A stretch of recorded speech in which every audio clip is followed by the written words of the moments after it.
Hello friends, this is Satyendra. आप सभी का Satyendra GS academy YouTube channel में मैं सत्येंद्र आप सभी का बहुत बहुत स्वागत करता हूं। स्टूडेंट, सबसे पहले आप सभी को मकर संक्रांति की बहुत सारी ढेरों शुभकामनाएं। छात्रों, आज का हमारा लेक्चर संविधान एवं राज्य व्यवस्था पर आधारित होगा। आज से हम लोग जीएस की सीरीज पॉलिटी एंड कॉन्स्टिट्यूशन पर स्टार्ट कर रहे हैं और आज हमारा जीएस पर पॉलिटी सब्जेक्ट पर फर्स्ट लेक्चर होगा जो बिल्कुल एनसीईआरटी के कॉन्सेप्ट पर आधारित है। और यहाँ पर इस लेक्चर में बिल्कुल और बिल्कुल बेसिक फंडामेंटल हम लोग क्लियर करेंगे और ये हमारी सीरीज 1, 2, 3 पार्ट में आपकी चलेगी संविधान पर। तो ध्यान से सुनिएगा आज के लेक्चर को। आज का लेक्चर आपके लिए बहुत इंपॉर्टेंट होगा जो कि संविधान एवं राज्य व्यवस्था पर आधारित है। ध्यान से सुनेंगे। हम लोग लेक्चर को स्टार्ट करते हैं। चलिए देखिएगा, सबसे पहले आप लोग देख रहे होंगे संविधान एवं राज्य व्यवस्था। ठीक है, हेडिंग बना लीजिएगा स्टूडेंट। संविधान को हम लोग बोलते हैं कॉन्स्टिट्यूशन और राज्य व्यवस्था को हम लोग बोलते हैं पॉलिटी। तो ध्यान से सुनते हैं कि क्या बताया गया है। तो ध्यान से सुनिएगा, संविधान के बारे में बोल रहे हैं कि उन प्रावधानों का संग्रह है, उन प्रावधानों का संग्रह है, दोज प्रोविजंस ऑफ कलेक्शन, जिसके आधार पर किसी देश का शासन चलाया जाता है या अर्थात सार्वजनिक जीवन का संचालन किया जाता है। ठीक है, अब ध्यान से सुनते हैं क्या है संविधान। जैसे आप वर्ड को पकड़िए, संविधान, यानी कि अगर संविधान को आप तोड़ोगे तो समान प्लस विधान बन के आएगा, यानी कि एक ऐसी विधि जो सभी पर बराबरी रूप से लागू है, यानी कि सब पर बराबर है। उस विधि को या उस सर्वोच्च विधि को हम लोग क्या कहते हैं? संविधान। The basic fundamental set of rule. क्या बोला मैंने? The basic fundamental set of rules, या मैं ये बोलूं इसको हिंदी में आधारभूत नियमों का ऐसा संग्रह जिसके आधार पर किसी देश की शासन व्यवस्था कार्य करती है या सार्वजनिक जीवन का संचालन किया जाता है। उस विधि को, जो सर्वोच्च विधि है उस देश की, जो फंडामेंटल है, जो नियमों का संग्रह है या आधारभूत, जिनके अंदर सिद्धांत या नियम बताए गए हैं जिस पर किसी देश का शासन चलेगा, और वो नियम जो है सार्वजनिक जीवन से संबंधित हैं, उस संग्रह को, कलेक्शन को, नियमों का संग्रह आपका कहलाएगा संविधान। इतनी बात हो गई। अब ध्यान से सुनिएगा स्टूडेंट्स, यहां पर अपन लोगों ने एक वर्ड इस्तेमाल किया है, सार्वजनिक जीवन, पब्लिक लाइफ। क्यों इस्तेमाल किया? क्योंकि अगर मैं यहां पर सार्वजनिक जीवन की जगह निजी जीवन कर देता तो पूरा का पूरा संविधान का जो हमारा बेस है, स्ट्रक्चर है, वो गलत हो जाता। क्योंकि संविधान सार्वजनिक जीवन पर जोर देता है, निजी जीवन पर जोर हम लोग नहीं देते हैं। अगर मैंने आपसे बोला कि आपका जो व्हाट्सएप है वो आपकी प्राइवेसी है, समझ रहे हो ना मैं क्या बोलना चाह रहा हूं? अनुच्छेद 21 सभी को सम्मान के साथ, प्राणदैहिक स्वतंत्रता के साथ, सभी को सम्मान के साथ जीने का अधिकार है। और ये जो व्हाट्सएप प्राइवेसी आप देख रहे हो वो निजता का अधिकार है, वो भी हमारी प्राइवेसी है। राइट टू बिल्कुल लिव, सम्मान के साथ जीने का, और सभी को अपने मैसेज जो होते हैं वो प्राइवेट रखने का अधिकार है। तो वो 21 से ही संबंधित है संविधान के अनुच्छेद। यानी कि हम किसी के मैसेज कौन चेक कर सकते हैं? यानी कि निजता का अधिकार जो है वो प्राइवेसी है। इसीलिए हमने यहां पर सार्वजनिक जीवन लिखा है, निजी जीवन शामिल नहीं करते हैं। ठीक है, एक बात करता हूं, फिर से समझते हैं सार्वजनिक जीवन क्या है।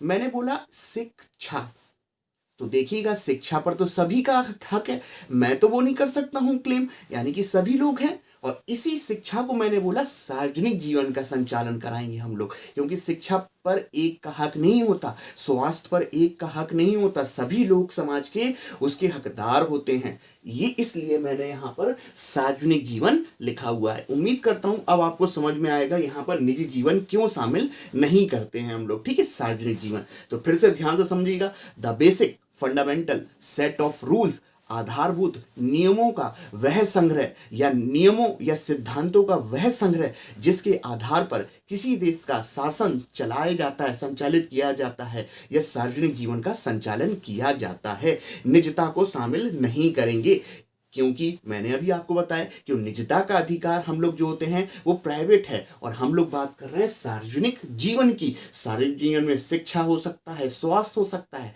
जो मैंने आपको एग्जाम्पल दिए। ठीक है, इतनी बात हो गई। अब आपने स्टूडेंट्स ये तो बोल दिया कि ये सिद्धांत है, नियम है, वो आपके संविधान है। तो ये राज्य व्यवस्था क्या होती है? देखिएगा, राज्य व्यवस्था के बारे में पहले पढ़ते हैं कि राज्य व्यवस्था क्या बोल रहा है। यह है संविधान का व्यवहारिक रूप है। व्यवहारिक का अर्थ हो गया प्रैक्टिकल या एप्लीकेशन। व्यवहारिक रूप है, इसमें मूलतः 3 तत्व शामिल होते हैं। इसमें मूलतः 3 तत्व शामिल होते हैं। पहला संसद के कानून, दूसरा है न्यायालय के निर्णय, और तीसरा बोला अपन ने संवैधानिक संस्थाएं। इनको पढ़ने से पहले हम लोग राज्य व्यवस्था की परिभाषा देखते हैं कि ये क्या बोल रहा है। यह संविधान का व्यवहारिक रूप है। अब इस लाइन को बहुत ध्यान से समझिएगा कि ये बोल रहा है कि यह संविधान का व्यवहारिक रूप है। ठीक है, व्यवहारिक का अर्थ होता है प्रैक्टिकल या अप्लाइड पोर्शन। अब समझते हैं क्या बात है।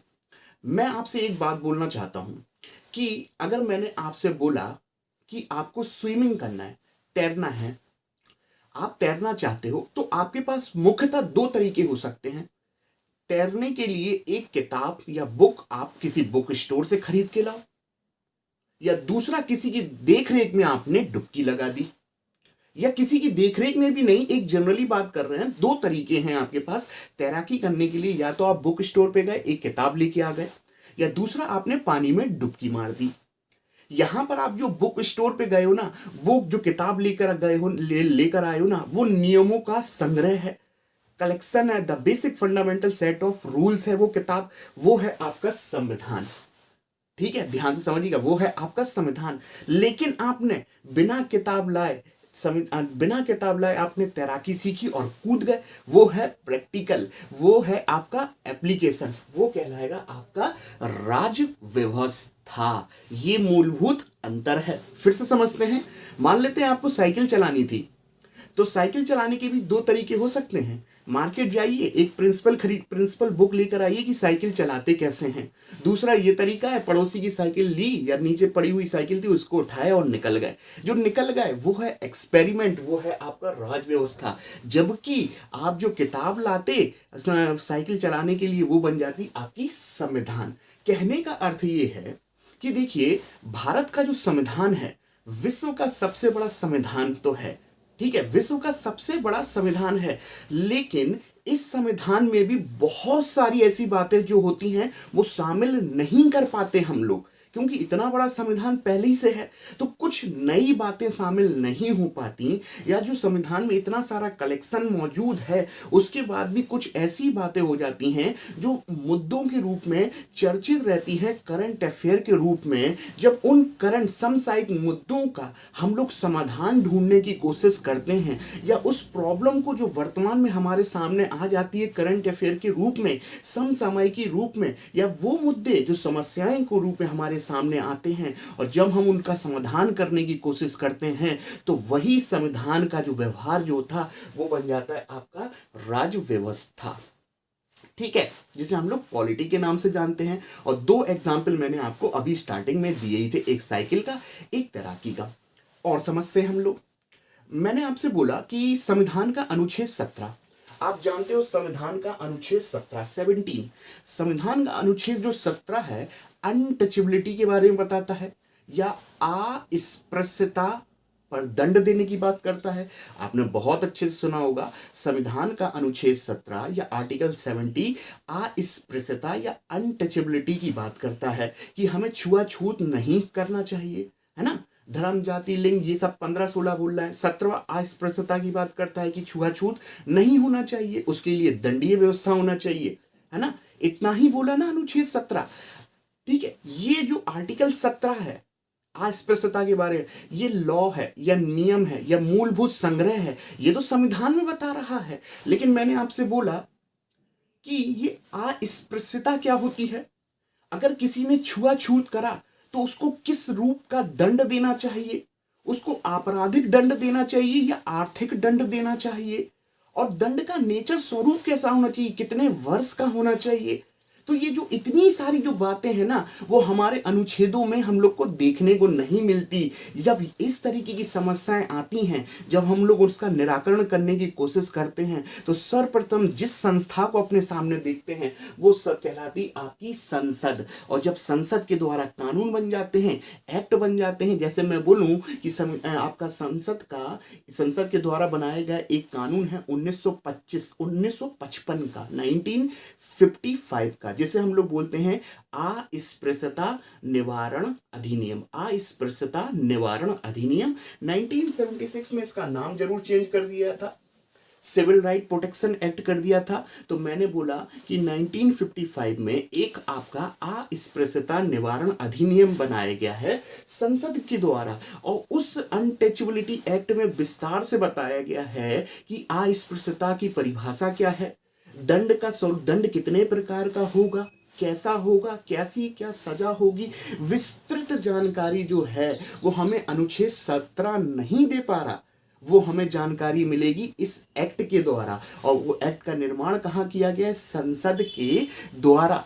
ठीक है, तो जो मुद्दे उभर के हमारे सामने आएंगे, जिनको हम लोग समाधान करने की कोशिश करेंगे या समाधान करना चाहिए, वो जो मुद्दे हैं संविधान के 17 अनुच्छेद में बता रहा है, लेकिन उस पर विस्तृत जानकारी हम लोग को एक्ट के द्वारा देखने को मिल रही है। वो हम लोगों ने कहाँ से प्राप्त किया, राज्य व्यवस्था से। तो सिंपल और सिंपल अर्थ इतना है, संविधान उन नियमों का या मूलभूत नियमों का संग्रह है जिसके आधार पर शासन व्यवस्था चलाई जाती है या सार्वजनिक जीवन का संचालन किया जाता है। लेकिन जब इन कानूनों को हम लोग लागू करते हैं व्यवहारिक जीवन में, या हमें कुछ समाधान नहीं मिल पाता और समाधान ढूंढने की कोशिश करते हैं, और जब समाधान करेंगे उन समस्याओं का, तो उन समस्याओं का समाधान किया जाता है राज्य व्यवस्था के द्वारा। ठीक है, तो ये क्या है, संविधान का व्यवहारिक रूप। ठीक है, इतनी बात हो गई। अब ध्यान से सुनिएगा स्टूडेंट्स, इनिशियली जब हमारा संविधान बना था तो हमें पता है कि अनुच्छेद कितने थे, 395 और 8 अनुसूचियां थी, है ना। लेकिन वर्तमान में रिसेंटली बता रहा हूं 2020 तक की, हमारे पास जो अनुच्छेद हैं वो है 470। इस समय ध्यान में रखिएगा 470 अनुच्छेद हैं और 104 संविधान संशोधन हो चुके हैं, 104 संविधान संशोधन हो चुके हैं और 470 आपके अनुच्छेद हैं। इतनी बात हो गई। इनिशियली हमारे संविधान में 395 थे, ठीक है, और रिसेंटली मैंने बोला 470 अनुच्छेद हैं और 104 जो आपका 2020 में लास्ट में हुआ था 104 संविधान संशोधन। इतनी बात हो गई। अब थोड़ा सा आगे बढ़ते हैं, देखिएगा अब राज्य व्यवस्था में जो संविधान का जो व्यवहारिक रूप है राज्य व्यवस्था, इसमें मुख्यतः 3 तत्व शामिल होते हैं। पहला बोला अपन ने संसद के कानून, है ना, दूसरा बोला न्यायालय के निर्णय, और तीसरा बोला अपन ने संवैधानिक संस्थाएं। ठीक है, अब ध्यान से सुनिएगा। अब जो संस्थाएं हैं, जो इंस्टीट्यूशन हैं, उनके बारे में हम लोग संक्षिप्त में जानने की कोशिश करते हैं। देखिएगा, संस्थाएं जो होती हैं वो आपकी 3 प्रकार की हो सकती हैं। पहली हो सकती है आपकी कॉन्स्टिट्यूशनल या संवैधानिक संस्थाएं। दूसरी बच्चा लोग जो होती हैं संस्थाएं जो होती हैं वो होती हैं आपकी असंवैधानिक संस्थाएं, जिसे बोलते हैं हम लोग अनकॉन्स्टिट्यूशनल। तीसरी जो संस्था का जो रूप होता है उसको बोलते हैं संविधानेतर या गैर संवैधानिक, जिसे हम लोग एक्स्ट्रा कॉन्स्टिट्यूशनल के नाम से जानते हैं। तो बच्चों, हम लोगों ने एक बात बोली बच्चा लोग, संस्थाएं जो होती हैं वो 3 प्रकार की होती हैं हमारे देश में। पहली संवैधानिक संस्थाएं कॉन्स्टिट्यूशनल, दूसरा होता है असंवैधानिक संस्थाएं, और तीसरा होता है संविधानेतर या गैर संवैधानिक। बच्चा, इसी में ही प्रश्न छुपे हुए हैं, ध्यान से सुनेंगे। सिंपल सी बात है, संवैधानिक संस्थाएं वो संस्थाएं होंगी जिनका संविधान के किसी अनुच्छेद में वर्णन किया गया होगा। जैसे मैं आपसे बोलूं, भारत का वित्त आयोग अनुच्छेद 280, जो कि एक संवैधानिक संस्था है वित्त आयोग, और इसका जो ये आया कहाँ से, संविधान के अनुच्छेद 280 से आया है वित्त आयोग। ठीक है, ये नियमों से हमें पता चल रहा है। अगर आप पढ़ेंगे अनुच्छेद निर्वाचन आयोग जाओगे तो 324, 25, 26 जो अनुच्छेद हैं यहाँ पर निर्वाचन आयोग के बारे में बताया गया है। जैसे मैं और थोड़ा सा आगे जाऊँ, 340, 41, 42 SC, ST, OBC जो होती हैं उनके बारे में जानकारी मिलती है। तो ये सारे के सारी मैंने आपसे बोला संवैधानिक संस्थाएं जो हैं वो संवैधानिक संस्थाएं वो संस्थाएं होंगी जिनका संविधान से ही उनका जन्म हुआ होगा। ठीक है, इतनी बात हो गई आपकी। जैसे मैं आपको समझाता हूँ, संवैधानिक संस्था आप समझ चुके हो। अब देखिएगा, जैसे मैंने बोला था वित्त आयोग 280 से आया है और निर्वाचन आयोग जो होता है वो 324 या 325 के आसपास से आता है। ये संवैधानिक संस्था हो गई। अब बच्चा लोग, ये असंवैधानिक संस्था क्या है, अनकॉन्स्टिट्यूशनल। ध्यान से सुनेंगे, ये वो संस्थाएं हैं जो संविधान के आदर्शों के विरुद्ध बनाई गई हैं। ध्यान से सुनिएगा, असंवैधानिक वो संस्थाएं हैं जिनका वर्णन संविधान में नहीं है, लेकिन उनका, और साथ में मैंने ये बोला कि ये वो संस्थाएं हैं जो संविधान के आदर्शों के विरुद्ध हैं।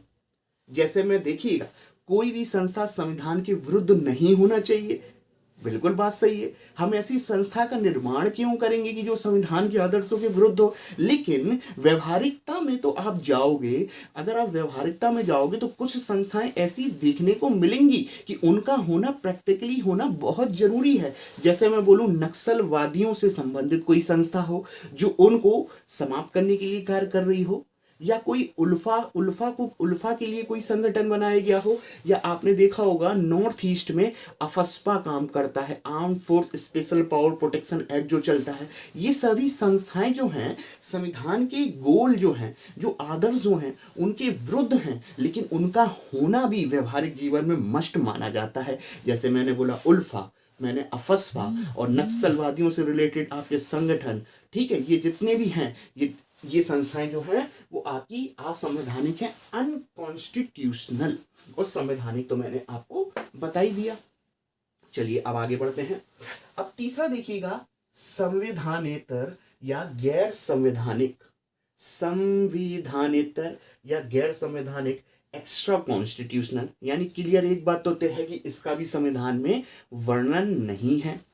देखिएगा, बहुत पहले एक प्रश्न सिविल सर्विस में, यूपीएससी में और यूपीपीसीएस में बहुत पूछा जाता था। योजना आयोग, याद आया, प्लानिंग कमीशन अब समाप्त हो गया है, उसकी जगह नीति आयोग आ गया है। योजना आयोग कैसी संस्था है? तो बच्चा लोग ध्यान रखिएगा, योजना आयोग का संविधान में वर्णन नहीं है, किसी भी अनुच्छेद में वर्णन नहीं है, यानी कि वो संवैधानिक संस्था नहीं है। अब दूसरा ध्यान रखिएगा, एक बात बताइएगा, योजना आयोग हमारे डेवलपमेंट के लिए बनाई गई थी ना, पंचवर्षीय योजना, तो ये संविधान के गोल या आदर्शों के विरुद्ध तो है ही नहीं है, ये तो गोल को पूरा करने के लिए बनाई गई है। यानी कि ये भी नहीं हो सकती, असंवैधानिक भी नहीं हो सकती, अनकॉन्स्टिट्यूशनल भी नहीं हो सकती। ठीक है, तीसरा अपन ने बोला संविधानेतर। योजना आयोग जो संस्था है ना बच्चा लोग, वो संविधानेतर या गैर संवैधानिक है, एक्स्ट्रा कॉन्स्टिट्यूशनल है, उसका संविधान में वर्णन नहीं है, लेकिन वो संविधान के जो आदर्श हैं, गोल हैं, उनको प्राप्त करने में मदद करती है। ठीक है, आगे बढ़ते हैं। संवैधानिक संस्था वो जो संविधान में वर्णन है, असंवैधानिक वो संस्थाएं होंगी जो संविधान के आदर्शों के विरुद्ध हैं, लेकिन उनका होना भी व्यवहारिक जीवन में महत्वपूर्ण है। जबकि संविधानेतर या गैर संवैधानिक वो संस्थाएं हैं जो संविधान के आदर्शों के विरुद्ध नहीं, संविधान के आदर्शों के साथ साथ चलती हैं, उनका संविधान में वर्णन नहीं है, लेकिन वो संविधान के गोल को प्राप्त करने में सहायता करती हैं। ऐसी संस्थाओं को हम लोग बोलते हैं संविधानेतर या गैर संवैधानिक या एक्स्ट्रा कॉन्स्टिट्यूशनल। इतनी बात हो गई, मोस्ट इंपॉर्टेंट। चलिए आगे बढ़ते हैं अब हम लोग थोड़ा सा। अब ध्यान से समझिएगा, जो संवैधानेतर है या गैर संवैधानिक संस्था है, उसको दो भागों में बांटा गया है। पहला बांटा गया है आपका सांविधिक, मोस्ट इंपॉर्टेंट, और दूसरा अपन ने बोला है कार्यकारी। पहला बोला है अपन ने सांविधिक, 1 नंबर, और बच्चा लोग दूसरा बोला है अपन ने कार्यकारी। ध्यान से समझते हैं। संविधानेतर में या गैर संवैधानिक में एक्स्ट्रा कॉन्स्टिट्यूशनल में दो संस्थाएं आएंगी। पहला सांविधिक, जिसको बोलते हैं स्टैट्यूटरी, मोस्ट इंपॉर्टेंट, और दूसरी होती है कार्यकारी। सांविधिक या स्टैट्यूटरी वो संस्थाएं देखने को मिलेंगी जिनका जन्म संविधान के किसी एक्ट के माध्यम से हुआ है, या संसद के माध्यम से जिन संस्थाओं का जन्म आपको देखने को मिलेगा वो कहलाएंगी संविधानेतर या गैर संवैधानिक। और उनको भी क्या बोलेंगे यहाँ पर लोग? स्टैट्यूटरी। मोस्ट इंपॉर्टेंट, स्टैट्यूटरी या सांविधिक का अर्थ है वो संस्थाएं होंगी इनके अंतर्गत जिनका जन्म संसद के माध्यम से किया गया है। ऐसी संस्था को सांविधिक के नाम से जानते हैं, स्टैट्यूटरी के नाम से जानते हैं। ठीक है, ये कोई एक्ट हो सकता है, पहले बिल होगा फिर वो एक्ट बना होगा, तो वो आपका सांविधिक के भीतर आ जाएगा। आपका वो संविधान में वर्णन नहीं है, गैर संविधानेतर है, लेकिन वो संसद के माध्यम से आया है, तो वो सांविधिक भी उसको हम लोग नाम से जानते हैं। दूसरा मोस्ट इंपॉर्टेंट बच्चा लोग कार्यकारी। कार्यकारी के आगे लिखा है अपन ने एग्जीक्यूटिव। जैसा कि स्टूडेंट्स आप लोग बहुत अच्छे से जानते होंगे, हमारा भारत का प्रधान कौन है? राष्ट्रपति। कार्यपालिका का हेड कौन है? राष्ट्रपति, लेकिन वो नॉमिनल हेड है, रियल हेड नहीं है, वास्तव नाम मात्र का माना जाता है। वास्तविक हेड, कार्यपालिका का हेड कौन होता है? प्रधानमंत्री होता है। और प्रधानमंत्री जो होता है, मंत्री परिषद उसके साथ होती है, हमें जानते हैं। यानी कि ध्यान से समझिएगा, जब कार्यपालिका के द्वारा, ठीक है, और कार्यपालिका का हेड वास्तविक तो है आपका पीएम, और नाम मात्र का हेड कौन है? आपका प्रेसिडेंट। यानी कि जब किसी भी संस्था का निर्माण कार्यपालिका के माध्यम से पीएम और प्रेसिडेंट के द्वारा होता है, जिसकी पूरी की पूरी शक्ति, देखो रियल में तो पीएम ही होंगे, तो यानी कि लेकिन राष्ट्रपति के माध्यम से की गई है। जैसे भारत की बात करें हुए, तो ऐसी संस्था जिसको हमने एक्ट बनाया ही नहीं है, हमारी कार्यपालिका में इतनी शक्ति है। सरकार की बात कर रहा हूं मैं, कार्यपालिका यानी कि सरकार की बात कर रहा हूं, मंत्री परिषद पीएम की। यानी कि कार्यपालिका के द्वारा अगर किसी संस्था का जन्म किया जा रहा है, तो इधर पे आपको दो चीजें देखने को मिलेंगी। पहला देखने को मिलेगा NITI Aayog, national institution transforming of India. जी हाँ, नीति आयोग जो है ना, वो आपका कार्यपालिका के द्वारा जन्म हुआ है। और इससे पहले कौन काम करती थी? आपकी योजना आयोग। मोस्ट इंपॉर्टेंट, अब आपको समझ में आ गया होगा कि प्लानिंग कमीशन, योजना आयोग का संविधान में वर्णन नहीं है किसी भी अनुच्छेद में, और वो असंवैधानिक भी नहीं है, संविधान के आदर्शों के विरुद्ध भी नहीं है। तीसरा बोला कि ये संविधान के आदर्शों को, गोल को प्राप्त करने में मदद करती है, और ये संविधान में वर्णित नहीं है, तो ये कैसी है? संवैधानिकतर है या गैर संवैधानिक है। और उसमें भी किस प्रकार की संस्था है? कार्यकारी के द्वारा, यानी कि एग्जीक्यूटिव के द्वारा इसका जन्म हुआ है, कार्यपालिका के द्वारा, मंत्री परिषद द्वारा। और मंत्री परिषद का हेड रियल में कौन होता है? आपका पीएम होता है, यानी कि वहां से आई है। यानी कि योजना आयोग पहले चलती थी, अब की गवर्नमेंट में हमने क्या देखा? नीति आयोग। तो ध्यान में रखिएगा, क्वेश्चन बन सकता है कि नीति आयोग का जन्म कहाँ, किस के अंतर्गत आता है? एग्जीक्यूटिव, कार्यकारी के अंतर्गत, और अपन ने बोला संवैधानिक और या गैर संवैधानिक के अंतर्गत आता है। स्टूडेंट्स, उम्मीद करता हूं जो मैंने आपको संविधान एवं राज्य व्यवस्था के बारे में मूलभूत चीजें बताई कि संविधान क्या है, द फंडामेंटल बेसिक रूल, आधारभूत। आधारभूत का अर्थ ये है कि भाई इसके साथ छिड़खानी हमें नहीं करना है। द बेसिक फंडामेंटल डॉक्ट्रिन है, इसके साथ छेड़खानी हम लोग नहीं करेंगे, क्योंकि इसी को बेस रख के हमने नियम बनाए हैं। और जब उन नियमों को वर्तमान में या किसी रूप में हम देखते हैं, मुद्दे उभर के सामने आते हैं, परेशानी हमें क्रिएट करते हैं, समस्या करते हैं, और जब हम उस समस्या का समाधान ढूंढने की कोशिश करते हैं व्यवहारिक रूप से, तो वही चीज बन जाती है आपकी राज्य व्यवस्था। और यही चीज मैंने आपको साइकिल में समझाने की कोशिश करी थी, और तैराकी में सीखने की समझाने की कोशिश करी थी। आपने भी, मुझे लगता है, साइकिल चलाना सीखा होगा, किताब नहीं लाए होगे, आपने डायरेक्ट निकल गए होगे, एक्सपेरिमेंट किया होगा आपने। तो वो जो एक्सपेरिमेंट है, प्रयोग है, वो है राज्य व्यवस्था। और जब एक्सपेरिमेंट करके साइकिल सीख जाओ तो नियम बना देना, तो वो नियम या सिद्धांत जो है वो कहलाएंगे आपके संविधान। इतनी बात हो गई। अब हम लोग थोड़ा सा और बोल देते हैं हम राज्य व्यवस्था के बारे में। इस संविधान का व्यवहारिक रूप है, इसमें मूलतः 3 तत्व शामिल किए जाते हैं: संसद के कानून, दूसरा मैंने बोला न्यायालय के निर्णय, और तीसरा संवैधानिक संस्थाएं। राज्य व्यवस्था में बच्चा लोग 3 चीजें शामिल की गई हैं। पहला, संसद के द्वारा बनाए गए लॉस एक्ट।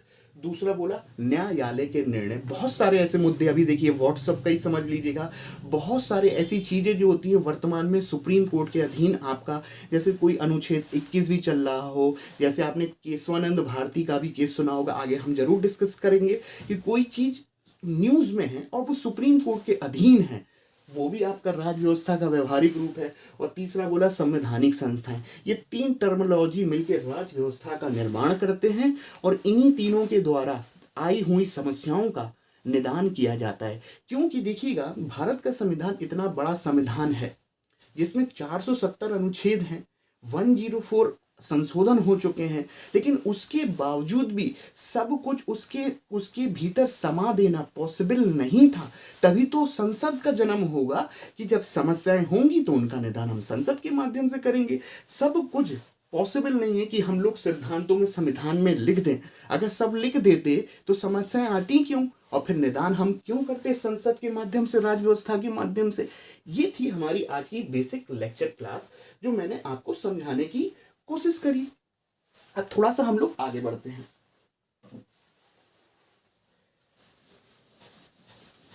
ध्यान से सुनेंगे, इंपॉर्टेंट है, आपके लिए काम में आएगा। अब देखिएगा मैं क्या बोलने जा रहा हूं। संविधान, राज्य व्यवस्था समझ गए, ये संस्थाएं आप समझ चुके हैं। अब मैं आपको थोड़ा सा और ले जाता हूं। अभी थोड़ी देर पहले बोला कि आपने बच्चा लोग एक चीज देखी होगी, जैसे मैं बोलूं संविधान का अनुच्छेद 19 आर्टिकल 19, लेकिन आप एक चीज ये भी देखते हो, ब्रैकेट। इसे बोला जाता है, अगर इस तरीके का ब्रैकेट दिखे तो इसको हम लोग बोलते हैं, ध्यान रखना, क्लॉज। क्या बोलते हैं, क्लॉज, या हिंदी में बोलते हैं परंतुक या खंड। बहुत इंपॉर्टेंट है।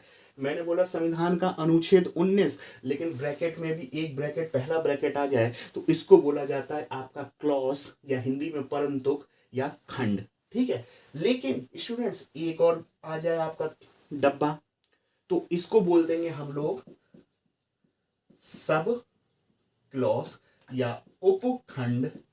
बहुत इंपॉर्टेंट है। अगर पहला बॉक्स दिख रहा है आपको तो वो क्लॉज है, अगर दूसरा आपको बॉक्स दिखाई दे रहा है, बॉक्स नहीं बोले, आपको कोष्टक दिखाई दे रहा है, तो वो सब क्लॉज बन गया उपखंड। जैसे मैं बोलूं संविधान का अनुच्छेद 19A, तो इसको आप इस तरीके से पढ़ोगे, आर्टिकल 19 क्लॉज ए। एक और लगा दो तो इसको बोल दोगे article 19 clause A sub clause B, या परंतुक ए उपपरंतुक बी, खंड ए और उपखंड बी। ध्यान रखिएगा, बहुत बेसिक चीजें बता रहा हूं कि पहला ब्लॉक को हम लोग क्लॉज बोलेंगे, दूसरे वाले कोष्ठक को हम लोग सब क्लॉज के नाम से जानेंगे। तो आइए हम लोग लेक्चर को थोड़ा सा और आगे ले जाते हैं। अब ध्यान से समझते हैं जो हम लोग बात करने जा रहे हैं। आपने स्टूडेंट्स देखा होगा संविधान में, एक बात बताइए बच्चे लोग, स्टूडेंट्स कितने भाग हैं, 22 ही है ना, जी हाँ 22 हैं। संविधान में कितने भाग हैं, 22, लेकिन मैं बोल रहा हूं 25। कितने, 25, कुछ ना कुछ समझ के तो बोला होगा।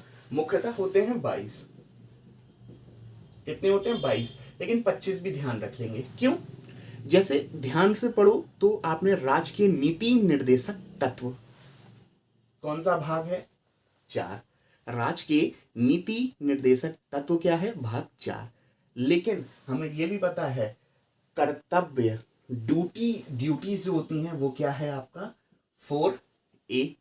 याद आया, यानी कि ये इस तरीके से चीजें बन गई। जैसे भाग 9 था तो वो वहां पर 9A भी है और आपका B भी है, यानी कि 3 बढ़ गए आपके, ये 9A भी बढ़ गया और ये A वाला बढ़ गया। ठीक है, तो इस हिसाब से आपके 25 हो जाएंगे। ठीक है, ध्यान रखेंगे आप लोग के, वैसे हैं 22, ये हम लोग एक्सप्लेन करेंगे आगे तो आपको समझ में आ जाएगा। 22 हैं लेकिन 25 भी हो सकते हैं इस तरीके से, 4A 9A 9B, क्योंकि 4 तो आपका राज्य की नीति निर्देशक तत्व है, जबकि 4A क्या है आपका ड्यूटीज से जुड़ा हुआ। ठीक है, ड्यूटीज से जुड़ा हुआ है आपका। अब ध्यान से समझते हैं। एक बात बताइए, संविधान जब है तो सबसे पहले क्या है, भाग है। सबसे पहले क्या आएगा आपका स्टूडेंट्स, भाग। कितने हैं, 22 भाग हैं। अब देखिएगा 22 भाग जो हैं उनके अंदर क्या है आपके, चैप्टर या अध्याय। इन चैप्टर में क्या है आपका अनुच्छेद या आर्टिकल। इन अनुच्छेद में क्या है आपका खंड या क्लॉज या परंतुक, और इनमें क्या है आपका उपखंड या सब क्लॉज या उप परंतुक। बहुत ध्यान रखिएगा, इसको आप वेन डायग्राम के माध्यम से बना सकते हो। मैंने सिंपल आपके सामने एक बात बोली कि हमारे संविधान में सबसे पहले क्या आते हैं, 22 भाग, 22 पार्ट्स में है, तो सबसे पहले पार्ट आएगा। जैसे मैं बोलूं भाग 1 भारत तथा इंडिया राज्यों का संघ है। भाग 2 क्या है, नागरिकता से रिलेटेड है, अनुच्छेद 5 से 11 तक चलता है। ठीक है, इतनी बात हो गई। ऐसे कर करके 22 भाग हैं, क्योंकि देखिएगा संविधान को एक व्यवस्थित आकार देना बहुत जरूरी था। अगर मैं ये बोलता कि अनुच्छेद 2 की जानकारी अनुच्छेद 400 में मिलती है, और वो अनुच्छेद 400 जो है वो अलग चैप्टर है, अलग भाग है, यानी कि मर्ज हो जाता, खिचड़ी हो जाती। इसलिए उसको व्यवस्थित करना बहुत जरूरी था कि चीजें एक जगह व्यवस्थित आ जाएं। तो मैंने बोला 22 भाग हैं। अब देखिएगा भाग 5 अगर ध्यान से देखिए तो भाग 5 में आपको कार्यपालिका या आपको संघ के बारे में जानकारी मिलती है। लेकिन संघ तो बहुत बड़ा है, क्योंकि संघ में मंत्री परिषद भी है, और मंत्री परिषद के साथ साथ प्रधानमंत्री भी है, राष्ट्रपति भी है, उपराष्ट्रपति भी है। भाग 5 बात कर रहा हूँ, बहुत बड़ा है, यानी कि इनको हम लोग को चैप्टर में व्यवस्थित करना पड़ेगा। सभी भागों को मैंने भाग 5 एग्जाम्पल दिया है, यानी कि मंत्री परिषद का अलग चैप्टर होगा, प्रधानमंत्री अलग होंगे आपके, आपका राष्ट्रपति का अलग चैप्टर होगा, और उपराष्ट्रपति का अलग होगा। कहने का अर्थ ये है कि सबसे पहले आता है संविधान के भाग। कितने हैं? भाग 22। और भागों के अंदर क्या होते हैं आपके? चैप्टर। उसको आसान करने के लिए अध्याय। और हमें पता है कि चैप्टर के अंदर क्या होगा? उसका अनुच्छेद या आर्टिकल्स। और आर्टिकल्स के अंतर्गत हमने बोला कि ये आर्टिकल्स है, तो आर्टिकल्स के बाद क्या आएगा आपका? खंड आएगा, या क्लॉज आएगा, या परंतुक आएगा। और फिर खंड के बाद एक और डब्बा लगाएंगे तो वो क्या बन जाएगा? उपखंड या सब क्लॉज या उपखंड या उप परंतुक बन जाता है। तो ये आपका बेसिक चीज है। अगर इसको वेन डायग्राम से अगर बनाने की कोशिश करें बच्चा लोग, तो ध्यान से देखेंगे। ये सबसे पहले मान लीजिएगा भाग। भाग के अंदर 22 भागों के अंदर क्या है आपके? चैप्टर। ये हो गया चैप्टर। अध्याय। इन अध्यायों में क्या है आपके? अनुच्छेद। बिल्कुल सही बोला आप लोगों ने, ठीक है, अनुच्छेद। इन अनुच्छेदों में क्या है आपका? परंतुक। परंतुक या क्लॉज बोलते हैं। और इनमें एक और आपका उप परंतुक भी आ जाएगा, वो क्या कहलाएगा आपका? सब क्लॉज, ये डबल वाला, ठीक है। तो स्टूडेंट्स, ये था आज का हमारा बेसिक लेक्चर, जहां पर मैंने संविधान एवं राज्य व्यवस्था के बारे में आपके साथ कुछ बेसिक जानकारी शेयर करी। उम्मीद करता हूं आपको जो मैंने फंडामेंटल समझाने की कोशिश करी है वो आपने समझा होगा। जल्दी हम लोग मेकिंग ऑफ कॉन्स्टिट्यूशन या फ्रेमवर्क ऑफ कॉन्स्टिट्यूशन कि हमारे संविधान का निर्माण कैसे हुआ, कौन कौन सी जो संस्थाएं थीं वो कार्य करती थी संविधान सभा को बनाने से रिलेटेड। ये पूरी की पूरी हमारी लेक्चर सीरीज है, जो पार्ट्स में होगी, सीरीज में होगी, और इसको हम लोग आगे कंटिन्यू करेंगे। मैं आपका फ्रेंड सतेंद्र, आपके अपने YouTube channel Satendra GS academy के माध्यम से आप लोगों को डेमो फर्स्ट लेक्चर आपका पॉलिटी पर, और इसके साथ साथ आपको मैं सीडीपी बाल मनोविज्ञान तो करा ही रहा हूँ, वहाँ पर जरूर देखिए, ऑफलाइन भी, ठीक है। तो मेरे चैनल को स्टूडेंट जितने भी देख रहे हैं लाइक शेयर सब्सक्राइब जरूर करें, ताकि हमें भी मोटिवेशन मिले, ताकि हम और बेहतर करने की कोशिश करें। जल्दी मिलते हैं। Thank you. ओके बाय, धन्यवाद।